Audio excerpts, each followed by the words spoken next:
je fus offerte aux Apaches comme monnaie d'échange, un objet pour sceller un traité de paix. Mon propre père me regardait avec dégoût, me remettant aux mains de ceux qu'il appelait des sauvages, heureux de se débarrasser de mon visage indigne, de porter son nom. Je croyais marcher vers ma fin, vers une existence de servitude et de souffrance. Jamais je n'aurais imaginé que ce chemin de honte me mènerait à découvrir que mon sang était celui de mes prétendus ennemis, que mes traits détestés étaient en réalité les marques de mon véritable héritage, et que l'homme silencieux, qui m'avait accepté comme épouse, connaissait peut-être depuis le début le secret qui allait tout changer. Le soleil brûlait ma nuque alors que je me tenais immobile devant la grande maison de mon père.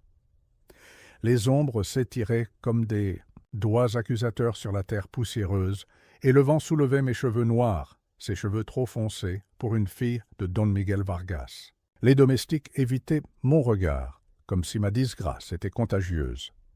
Ma valise usée contenait le peu que mon père avait jugé nécessaire pour mon départ, quelques robes simples et un médaillon ayant appartenu à ma mère.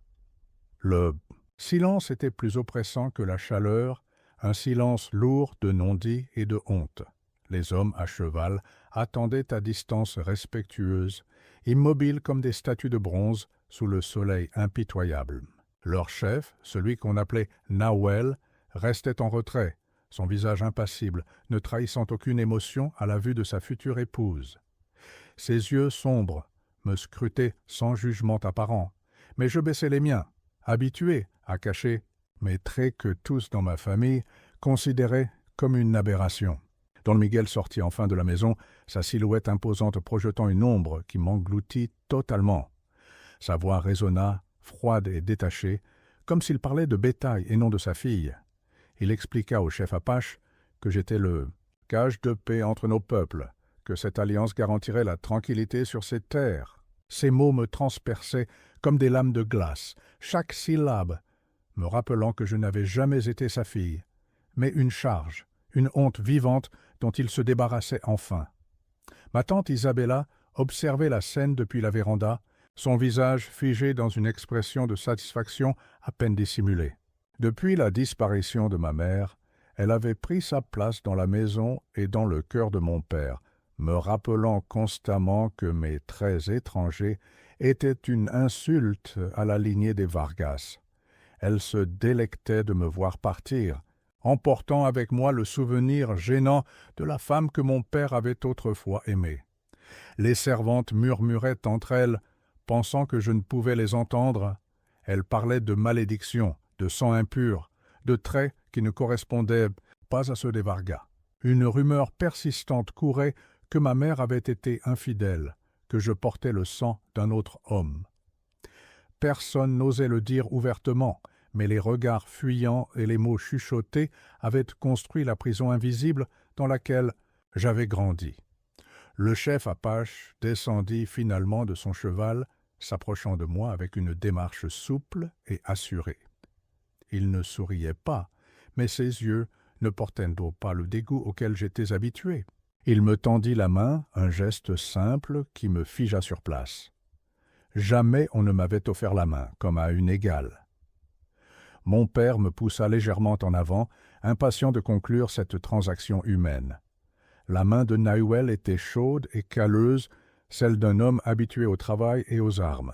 Il me guida vers son cheval, sans un mot, m'aidant à monter devant lui avec une délicatesse qui me surprit. Mes yeux croisèrent brièvement les siens, et pour la première fois, je ne vis pas de jugement, seulement une curiosité calme et, peut-être, une ombre de compréhension. Mon père ne fit aucun geste d'adieu lorsque nous nous éloignâmes. Le seul souvenir qu'il me laissait était celui de son regard soulagé de voir disparaître celle qui avait toujours été un rappel vivant de son échec. Je ne versai aucune larme, mon cœur était sec comme la terre qui nous entourait. Ce que je ne savais pas alors, c'était que cette terre aride cachait des secrets, des racines profondes qui allaient bientôt remonter à la surface et bouleverser tout ce que je croyais savoir de moi-même. Le convoi Apache s'éloigna de la hacienda, emportant avec lui la fille laide et sans valeur de Don Miguel Vargas. Derrière moi, je laissais une vie de rejet et de honte. Devant moi s'étendait l'inconnu, un territoire aussi hostile que mystérieux. La chaleur faisait trembler l'horizon, brouillant les contours du monde que je quittais, comme si déjà il commençait à s'effacer de ma réalité. Le voyage vers le village apache fut long et éprouvant. Chaque jour, le soleil impitoyable brûlait ma peau déjà hâlée, cette peau trop sombre qui avait été la source de tant de remarques cruelles dans ma famille. Les nuits étaient froides et silencieuses, ponctuées seulement par le crépitement du feu et les murmures des guerriers dans une langue que je ne comprenais pas. Nahuel restait à distance, respectueux ou peut-être simplement indifférent. Il me faisait apporter de la nourriture et de l'eau, veillant à ce que je ne manque de rien, sans jamais m'adresser directement la parole. Son silence était différent de celui, méprisant, auquel j'étais habitué. Il semblait me laisser de l'espace, comme si je risquais de me briser au moindre contact. Une vieille femme du groupe, son visage ridé comme une carte des épreuves de la vie, vint souvent s'asseoir près de moi. Elle me regardait avec une intensité troublante, ses yeux noirs fouillant mon âme comme à la recherche de quelque chose. Un soir, elle prit mon visage entre ses mains sèches et rugueuses, examinant mes traits sous la lumière vacillante du feu. Ses doigts tracèrent les contours de mon nez, de mes pommettes, de mon menton, comme si elle lisait une histoire écrite sur ma peau. Elle parla longuement dans sa langue, ses mots incompréhensibles, mais son ton empreint d'une émotion qui me troubla profondément. Les autres l'écoutaient avec respect, et je vis leur regard changer lorsqu'ils se posaient sur moi. Ce n'était pas de la pitié, ni de la cruauté, mais quelque chose que je n'avais jamais connu, une forme de curiosité mêlée de reconnaissance qui me laissa perplexe et inquiète. Le 5e jour, nous traversâmes une rivière aux eaux, cristalline qui serpentait entre des rochers rouges. Nahuel arrêta le groupe et m'invita à descendre de cheval. Il me conduisit vers un petit bassin naturel, loin des regards, et me fit comprendre par gestes que je pouvais me rafraîchir. Pour la première fois depuis notre départ, il me parla, dans un espagnol hésitant mais compréhensible. Il me dit que nous arriverions au village le lendemain et que je ne devais pas avoir peur. Cette nuit-là, incapable de trouver le sommeil, je fixais les étoiles scintillantes dans le ciel noir. Elles semblaient si proches et pourtant inaccessibles, comme le bonheur que je n'avais jamais connu. Je me demandais quel sort m'attendait dans ce village inconnu, si je serais traitée comme une servante, une prisonnière ou pire encore. Les histoires terrifiantes que j'avais entendues sur les Apaches tournaient dans mon esprit comme des oiseaux de mauvais augure. À l'aube, nous reprîmes notre route et je sentis un changement dans l'atmosphère. Les guerriers se tenaient plus droits, leurs visages s'animaient, ils étaient proches de chez eux. Nahuel me regarda et pour la première fois, il esquissa un léger sourire. Ce simple geste, si ordinaire pour la plupart des gens, me bouleversa. Personne ne m'avait jamais souri ainsi, sans moquerie ni pitié. Le village apparut finalement, niché dans une vallée protégée par des falaises rouges imposantes. Des tipis s'élevaient en cercle autour d'un espace central, et de la fumée s'échappait de petits feux. À notre approche, des enfants accoururent, suivis par des femmes qui observaient avec curiosité la nouvelle venue.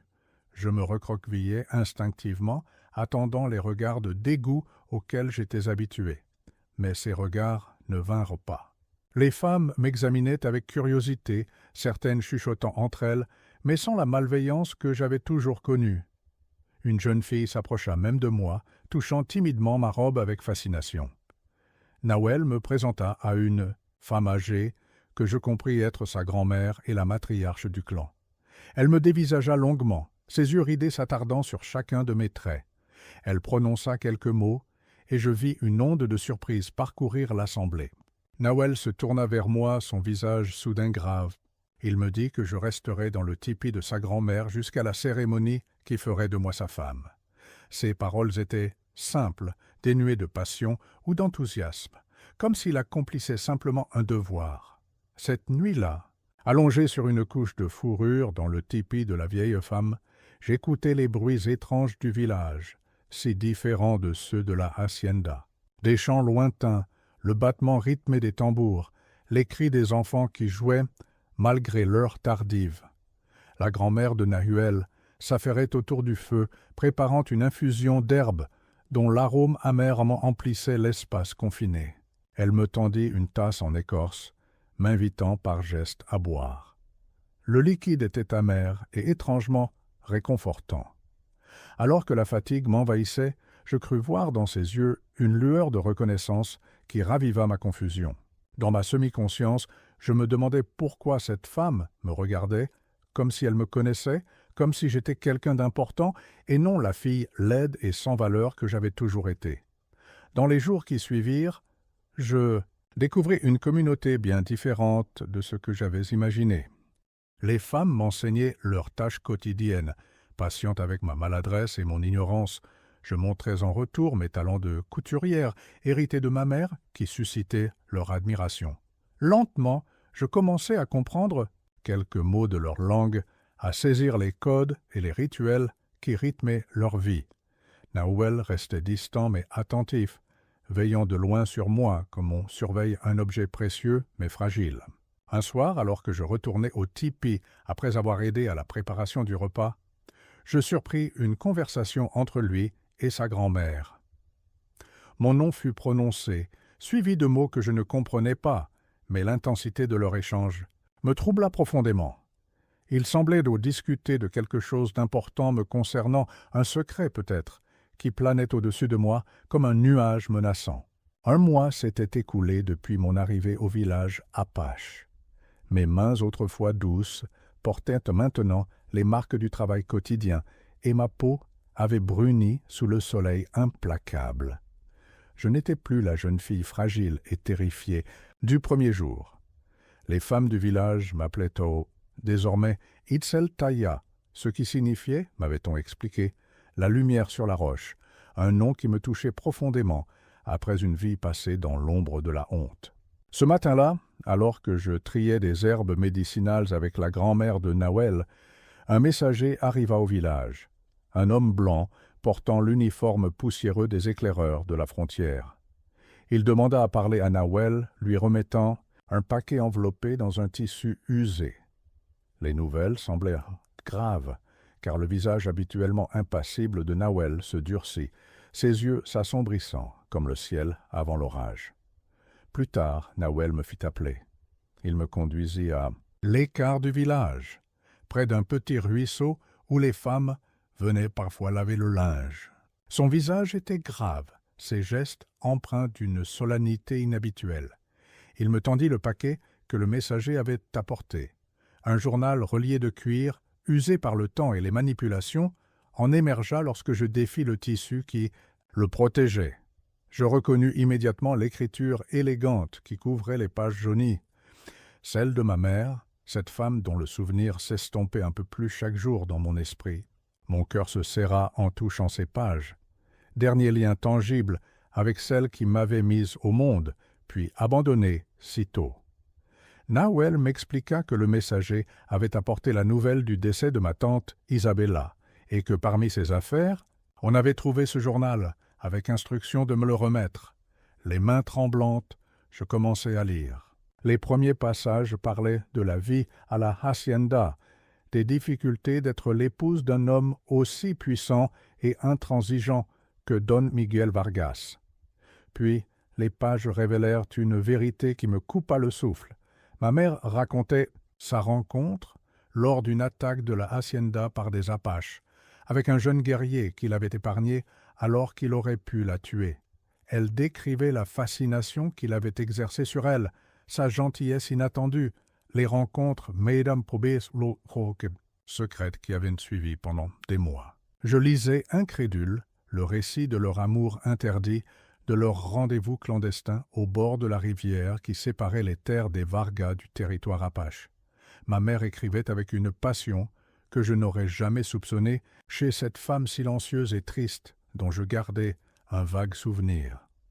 Elle racontait comment, découvrant qu'elle était enceinte, elle avait dû faire croire à Don Miguel que l'enfant était le sien, tout en sachant que la vérité se lirait un jour sur le visage de cet enfant à naître. Les dernières pages du journal écrite d'une main affaiblie, révélait que ma mère, sentant sa fin proche, avait confié son secret à Isabella, la suppliant de veiller sur moi. Mais Isabella, amoureuse depuis toujours de Don Miguel, avait vu là l'occasion de se débarrasser de l'enfant qui n'était pas de lui, tout en gardant le secret pour préserver l'honneur des Vargas. Elle avait progressivement empoisonné l'esprit de mon père contre moi, soulignant mes traits étrangers, alimentant les rumeurs d'infidélité. La dernière page contenait un nom qui me fit chanceler, celui de mon véritable père, un guerrier apache nommé Niol, frère du chef de clan, le frère du père de Nahuel. La vérité me frappa avec la force d'un coup physique. Je n'étais pas la fille de Don Miguel Vargas. J'étais à moitié apache, fille d'un guerrier de ce peuple que j'avais appris à craindre et à mépriser. Ces traits qui m'avaient valu tant de souffrances n'étaient pas une malédiction, mais l'héritage de mon véritable père. Je levai les yeux vers Nahuel, qui m'observait en silence. Son regard n'exprimait ni surprise, ni dégoût, seulement une attente patiente. Je compris alors pourquoi la vieille femme m'avait examiné avec tant d'attention le premier jour, pourquoi certains anciens me regardaient avec cette étrange familiarité. Ils avaient reconnu en moi les traits de Niol, mort des années auparavant, lors d'un affrontement avec les soldats mexicains. Ma voix tremblante brisa enfin le silence. Je demandai à Nahuel s'il savait, s'il avait toujours su qui j'étais vraiment. Son regard soutint le mien et il acquiesça lentement. Il me révéla que mon père, Niol, était son oncle, le frère cadet de son propre père. La ressemblance entre nous, subtile mais indéniable pour ceux qui savaient me regarder, venait de ce lien de sang. Nous partagions un héritage commun, mais n'étions pas frères et sœurs comme je l'avais craint un instant. Il m'expliqua que lorsque Don Miguel avait proposé cette alliance par le mariage, les anciens avaient vu là un signe du destin, une façon de ramener la fille de Niol parmi les siens. Nahuel avait accepté cette mission, non par devoir envers les Vargas, mais par respect pour la mémoire de son oncle, et pour offrir à sa fille la place qui lui revenait parmi son véritable peuple. Les révélations se bousculaient dans mon esprit, réécrivant toute mon histoire. Chaque souvenir d'humiliation, chaque regard méprisant prenait un sens nouveau. Je n'avais jamais été laide ou indigne, simplement différente, porteuse d'un héritage que ceux qui m'entouraient avaient choisi de rejeter. Ma mère m'avait aimé, avait tenté de me protéger jusqu'à son dernier souffle. Et mon vrai père, cet homme dont je ne connaissais que le nom, m'avait laissé en héritage ces traits qui faisaient désormais ma fierté. Je restai longtemps assise au bord du ruisseau, les pages du journal étalées sur mes genoux, absorbant cette vérité qui transformait mon identité. Nahuel respecta mon silence, assis à distance, présent sans être intrusif. Le soleil déclinait, à l'horizon, teintant le ciel de rouge et d'or. Lorsque je me tournai enfin vers lui, prêt à affronter cette nouvelle réalité qui s'ouvrait devant moi. Les jours qui suivirent cette révélation furent un tourbillon d'émotions contradictoires. La colère, d'abord, une rage sourde contre Don Miguel et Isabella, qui m'avaient volé mon identité, contre ma mère, qui n'avait pas eu le courage de révéler la vérité, contre ce monde qui m'avait fait croire que j'étais un être inférieur, indigne d'amour et de respect. Je passais des heures, seul, au bord de la rivière où ma mère avait rencontré mon véritable père, scrutant mon reflet dans l'eau claire, comme pour y découvrir les traits de cet homme que je ne connaîtrais jamais. Parfois, la grand-mère de Nahuel venait s'asseoir silencieusement à mes côtés, sa présence ancienne et sage m'offrant un réconfort muet. Un soir, alors que le village se préparait pour une cérémonie, Nahuel vint me trouver dans ma solitude. Il s'assit près de moi, respectant l'espace invisible dont j'avais besoin pour apprivoiser ma nouvelle identité. Après un long silence, il me parla de Niol, mon père. Il me raconta sa bravoure au combat, mais aussi sa gentillesse, son rire, qui résonnait dans tout le village, son talent pour sculpter le bois, et raconter des histoires qui captivaient les enfants pendant des heures. Il me parla de la dernière fois qu'il avait vu mon père, partant pour une chasse dont il n'était jamais revenu, Il me dit combien Niall aurait été fier de voir sa fille, forte et résiliente malgré les épreuves. Ces mots, prononcés sans emphase mais avec une sincérité palpable, agirent comme un baume sur mes blessures encore vives. Cette nuit-là, assise près du feu central où la tribu s'était réunie, j'observais les visages autour de moi avec un regard neuf. Ces gens n'étaient plus des étrangers, des ennemis potentiels, mais ma famille, mon peuple. Je reconnaissais dans certains traits, dans certains gestes, des échos de ce que je voyais chaque jour dans mon propre reflet. Cette révélation était à la fois terrifiante et libératrice. Nahuel m'avait apporté des vêtements traditionnels apaches, confectionnés par sa grand-mère. En les revêtant, j'avais senti un étrange sentiment d'appartenance, comme si ces tissus et ces perles reconnaissaient mon sang et m'accueillaient parmi les leurs. La vieille femme avait tressé mes cheveux à la manière des femmes de la tribu, chaque geste empreint d'une tendresse que je n'avais jamais connue auparavant. Pourtant, au cœur de cette acceptation nouvelle, une question me tourmentait encore. Devais-je haïr Don Miguel, cet homme qui m'avait élevé dans le mépris avant de me rejeter ou lui pardonner, comprenant qu'il avait peut-être lui aussi été victime du mensonge et de la manipulation? La vengeance brûlait en moi comme une flamme destructrice, mais une voix intérieure me murmurait que céder à cette tentation ne ferait que perpétuer le cycle de souffrance. Un matin, alors que l'aube teintait le ciel de rose, je pris ma décision. Je demandai à Nahuel de m'accompagner à la hacienda des Vargas. Je voulais confronter Don Miguel, non pas pour me venger, mais pour lui montrer qui j'étais vraiment, et peut-être lui offrir le pardon qu'il ne demandait pas, mais dont nous avions tous deux besoin pour guérir. Nahuel accepta sans hésitation, comprenant l'importance de cette démarche pour mon chemin vers la paix intérieure. Nous partîmes le lendemain, accompagnés de 2 autres guerriers, traversant en sens inverse le chemin qui m'avait mené à ma véritable identité. Chaque pas me rapprochait de mon passé, mais cette fois, j'y allais en tant que Itzeltaya, fille de Niall, et non plus comme Camila Vargas, l'enfant rejeté et méprisé. La hacienda apparut finalement à l'horizon, imposante et familière.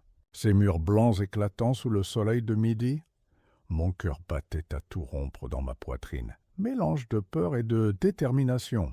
Je portais les vêtements traditionnels de mon peuple, mes cheveux tressés, ornés de perles colorées, symbole visible de mon appartenance nouvellement découverte.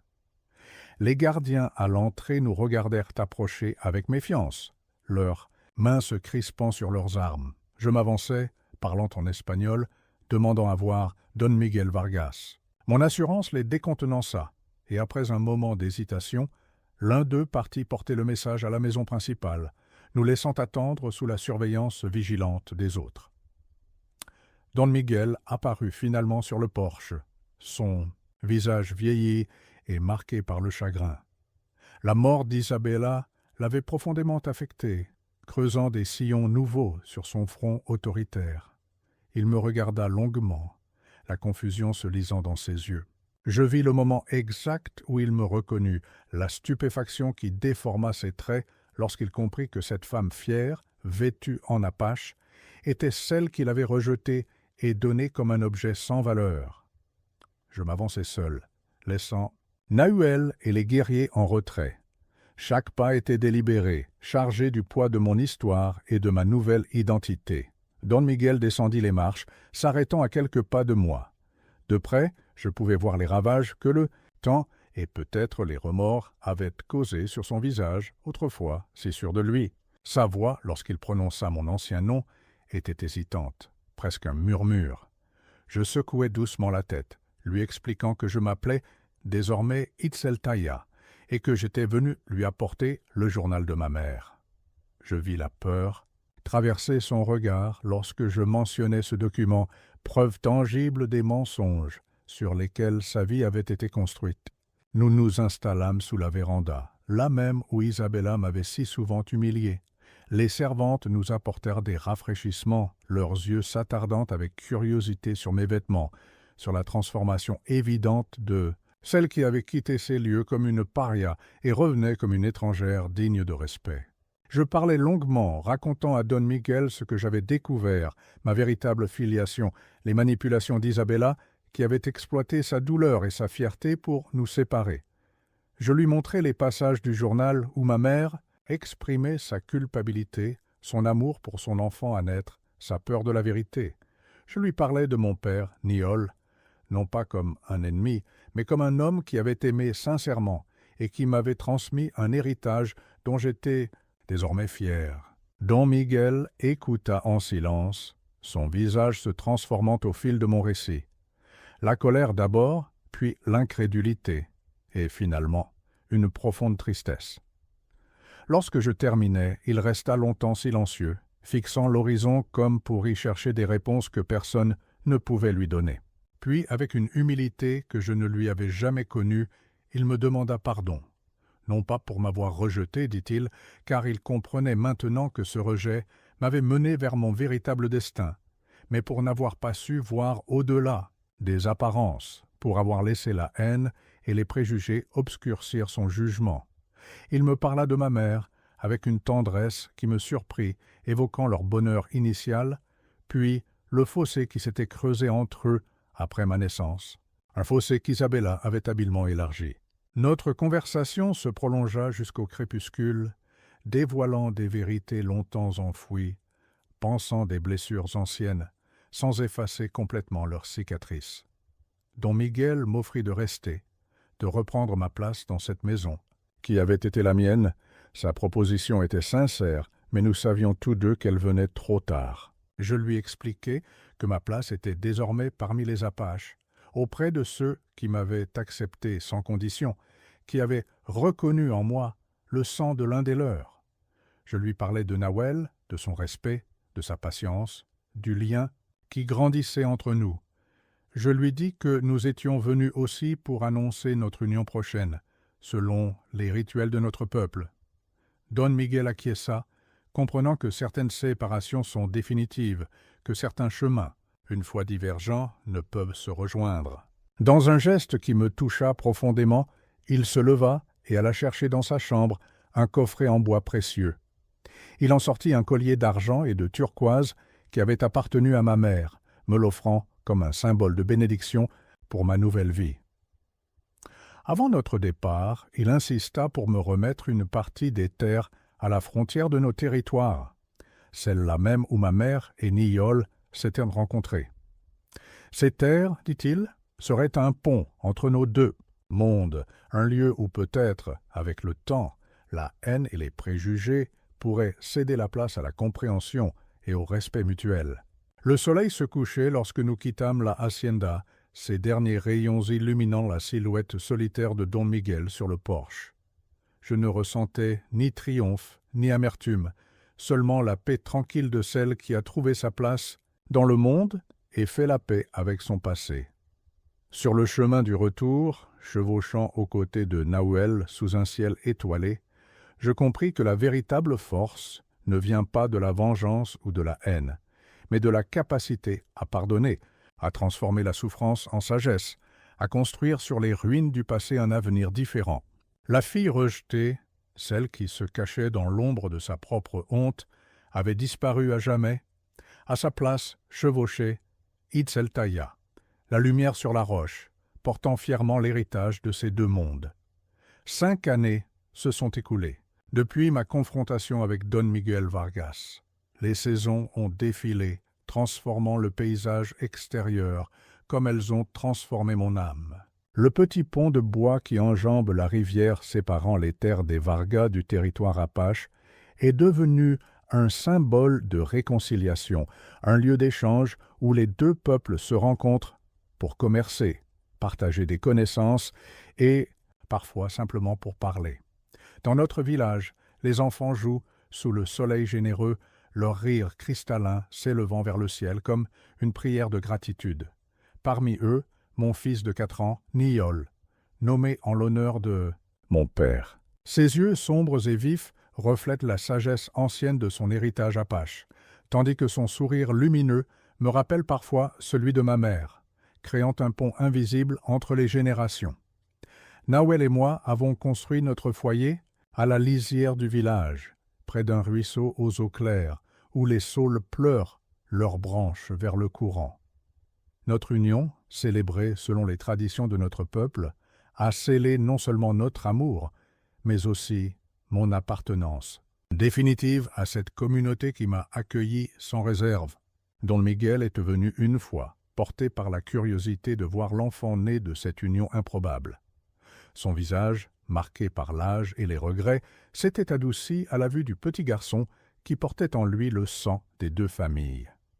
Et Hogg avait apporté en cadeau un cheval, un magnifique étalon noir que mon fils ne pourrait monter que dans quelques années, mais qui symbolisait la transmission, la continuité au-delà des divisions. La grand-mère de Nawel, cette femme sage qui avait reconnu en moi les traits de mon père bien avant que je ne connaisse la vérité, nous a quittés l'hiver dernier. Elle s'est éteinte paisiblement dans son sommeil, après avoir transmis son savoir de guérisseuse à celle qui, comme moi, était prête à apprendre. Ses cendres ont été dispersées sur la montagne sacrée, rejoignant celles de nos ancêtres dans le cycle éternel de la vie. Je porte maintenant son nom de guérisseuse, Makawi, celle qui parle avec la terre. Mes mains, autrefois habiles seulement pour la couture, connaissent désormais les secrets des plantes qui soignent, des écorces qui apaisent la fièvre, des racines qui fortifient le sang. Ce savoir ancien, transmis de génération en génération, est désormais inscrit dans mon cœur comme une partie de mon héritage recouvert. Les cicatrices de mon passé n'ont pas disparu, elles font partie de moi, comme les veines d'une feuille, invisibles mais essentielles. La douleur du rejet, l'humiliation, la solitude, tous ces sentiments qui ont façonné mon enfance, je les ai transformés en compassion, en compréhension pour ceux qui souffrent. Ma propre histoire m'a enseigné que la véritable identité se forge dans les épreuves, que la beauté réside dans la différence, et que l'appartenance est un sentiment qui naît de l'acceptation de soi avant celle des autres. Parfois, lorsque le vent souffle des plaines, portant avec lui l'odeur de la terre chauffée par le soleil, je pense à ma mère et à mon père, ces amants séparés par un monde qui ne comprenait pas leur amour. Je me demande s'ils veillent sur nous depuis les étoiles, s'ils sont fiers de voir que leur union interdite a finalement porté ses fruits, non seulement à travers moi, mais aussi à travers ce pont entre deux mondes que nous construisons jour après jour. Le journal de ma mère repose maintenant dans un coffret en bois, sculpté par Nawel, précieux témoignage d'un amour qui a transcendé les frontières et les préjugés.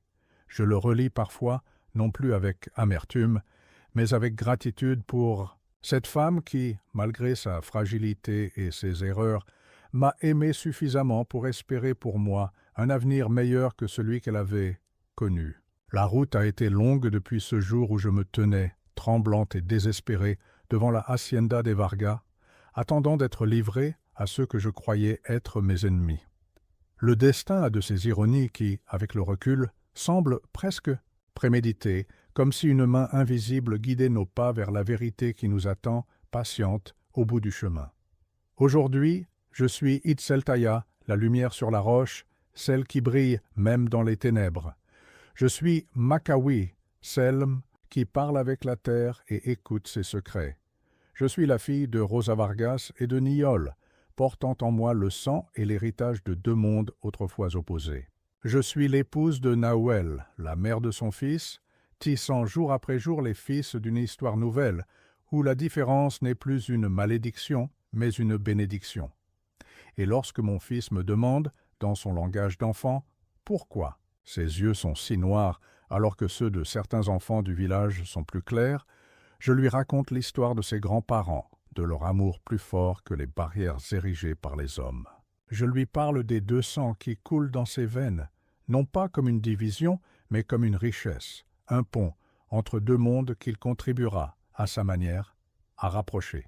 Car c'est là, peut-être, le plus beau cadeau que m'a fait cette vie aux multiples détours, cette existence qui a commencé dans la honte et la douleur pour s'épanouir dans l'acceptation et l'amour. J'ai appris que nos blessures les plus profondes peuvent devenir nos plus grands enseignements, que nos différences sont des trésors à célébrer plutôt qu'à cacher, et que la véritable identité se trouve non pas dans le regard des autres, mais dans la reconnaissance et l'acceptation de notre propre valeur. Maintenant, dites-moi, pourriez-vous pardonner après avoir découvert une telle vérité sur vos origines?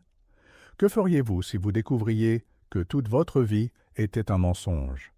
De quel endroit nous regardez-vous? Avez-vous déjà vécu une expérience similaire où votre identité a été remise en question? Si cette histoire vous a ému, abonnez-vous. C'est gratuit et je vous promets d'autres révélations qui ébranleront vos certitudes.